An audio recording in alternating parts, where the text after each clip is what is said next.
Morning friend, চলে এলাম কড়াইশুঁটি কচুরি নিয়ে। তো কড়াইশুঁটিটাকে প্রথমে রেডি করা হয়ে গেছে, সেদ্ধ করে মশলা টশলা দিয়ে একদম পুরো রেডি। তার মধ্যে দু একবার খাবল আমি মেরে দিয়েছি, মানে কড়াইশুঁটির মশলাটা।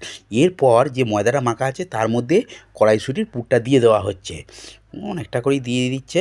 দিয়ে মুখটা ভালো করে সিল করে দেওয়া হচ্ছে। সিল মানে যাতায়াত সিল নয়, যাতে বেলার সময় মুখ থেকে মশলাটা বেরিয়ে না আসে, মশলাটা না ফেটে যায়। সুন্দরভাবে পাতলা করে একদম দুর্দান্তভাবে বেলতে হবে। তবে লুচির সাইজ মানে কচুরির সাইজটা খানিকটা দেখুন, একটা রুটির সমান প্রায়। তো এরকম করে প্রত্যেকটা বেলে নিতে হবে। একটা খাবেন পেট ভরে যাবে।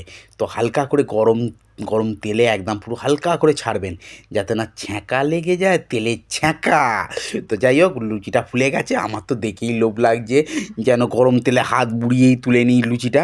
তো এইবার হবে আমার খাওয়ার পর্ব। হ্যাঁ, ভালো করে লুচিটাকে ভাজতে হবে। আমার একটু লাল লাল লুচি হলে ভালো লাগে, মানে কচুরিটা বেশ লালচে টাইপের হবে।